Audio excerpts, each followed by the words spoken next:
Radhe Radhe friends. करवा चौथ व्रत कथा। पौराणिक कथा के अनुसार जब करवा देवी अपने पति के साथ कुंभभद्रा नदी के पास बैठी थी, उनके पति स्नान कर रहे थे तो एक मगरमच्छ ने उनका पैर पकड़ लिया और नदी में खींचने लगा। मृत्यु को करीब देखकर करवा के पति करवा को पुकारने लगे। करवा ने तुरंत ही एक कच्चा धागा लेकर मगरमच्छ को एक पेड़ में बांध दिया। करवा के शत्रु के कारण मगरमच्छ पेड़ में ऐसे बंधा कि टच से मस नहीं हो पा रहा था। करवा के पति और मगरमच्छ दोनों के प्राण संकट में फंसे हुए थे।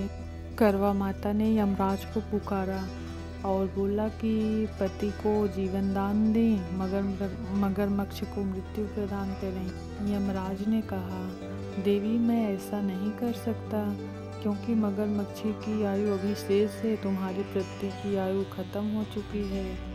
करवा माता ने कहा, अगर आपने मेरे पति को जीवन दान नहीं दिया तो मैं आपको श्राप दे दूंगी।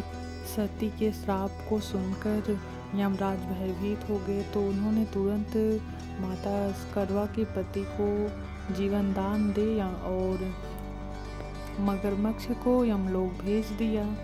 इसीलिए सभी सुहागिन स्त्री माता करवा से प्रार्थना करती हैं, हे करवा माता, जिस प्रकार से आपने अपने पति को मृत्यु के मुंह से निकाल लिया, हमारे पति को भी जीवन दान दीजिए।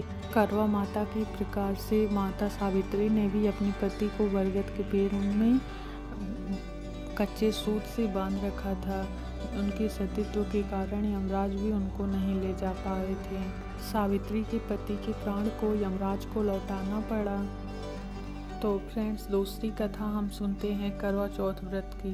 पौराणिक कथाओं के अनुसार एक ब्राह्मण के 7 पुत्र थे और वीरावती नाम की एक कन्या भी थी। 7 भाइयों की एक ही बहन होने के कारण वीरावती बहुत ही दुलारी थी और सभी भाई उसे अपने जान से बढ़कर प्रेम करते थे। कुछ समय बाद वीरावती का विवाह किसी ब्राह्मण के साथ हो गया। विवाह के बाद वीरावती मायके आई तो उन्होंने अपने भाभीियों के साथ करवा चौथ का व्रत किया, लेकिन शाम होते होते वो भूख से व्याकुल हो उठी। सभी भाई भोजन के लिए बैठे तो बहन को भी बुलाने लगे कि भोजन कर लो। बहन ने कहा, आज हमारा करवा चौथ उपवास है तो हम चंद्रमा को अर्घ्य देकर ही भोजन करेंगे। वीरावती भूख प्यास से व्याकुल थी। ये सब उनके भाइयों को उनकी ऐसी हालत देखी नहीं गई। एक भाई ने पीपल के वृक्ष पे चढ़ के दीपक जला के चलने के ओट में रख दिया। दूर से देखने में ऐसा प्रतीत हो रहा था कि मानो चंद्रमा निकल आए हों। और फिर दूसरे भाई ने आकर वीरावती से कहा, बहन चाँद निकल आया है। बहन खुशी के मारे चंद्रमा को अर्घ्य देकर भोजन करने के लिए बैठ गई। वीरावती ने जैसे ही पहला निवाला मुंह में डाला तो छींक आ गई और दूसरा निवाला मुंह में डाला तो उसमें बाल निकल आया और उन्होंने जैसे ही तीसरा निवाला मुंह में डालने की सोची तैसे ही ससुराल से खबर आ गई। उसके पति का स्वास्थ्य बहुत ही खराब है, वो शीघ्र से शीघ्र अपने ससुराल आ जाएं। वीरावती की उनकी भाभीियों ने सच्चाई बता दी कि आपके भाइयों ने आपके साथ गलत किया है। उन्होंने चंद्रमा नहीं निकला था, आपको झूठा दीपक दिखा के आपको अर्घ्य दिलवा के भोजन करवा दिया, जिसके कारण आपके पति की ऐसी दुर्दशा हुई है। वीरावती को अपनी भूल पे बहुत ही पछतावा हुआ। वो अपने ससुराल पहुंची। वीरावती के ससुराल पहुंचते ही उसके पति प्राण छोड़ दिए थे।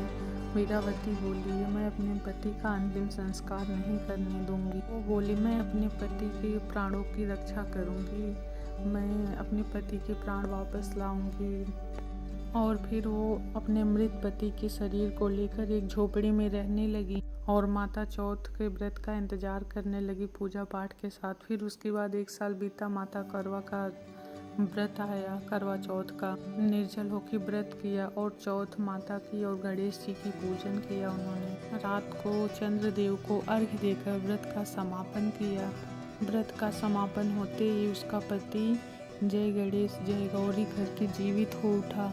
इस प्रकार से माता करवा के प्रभाव से वीरावती का पति फिर से जीवित उठा। वीरावती ने सच्चे मन से माता करवा की प्रार्थना की और बोली, ये माता, जिस प्रकार से आपने हमारा सुहाग लौटा उसी प्रकार से आपके सभी सुहाग की रक्षा करना। बोलो करवा चौथ माता की जय। तो फ्रेंड्स, करवा चौथ व्रत का पूजन का समय शाम को 6 बजे से लेकर 7 बजे के अंदर आप कर सकते हैं, क्योंकि फ्रेंड्स उसके पहले भद्रा का राहु काल रहेगा, इसलिए आप उसके पहले पूजन नहीं कर सकते। और चाँद निकलने का समय 8:15 को बताया जा रहा है। और बाकी अपने स्थान पे थोड़ा बहुत लेट फास्ट हो सकता है। उसके बाद चंद्र को अर्घ्य देने के बाद ही सभी सुहागी महिलाएं अपना व्रत खोल सकती हैं।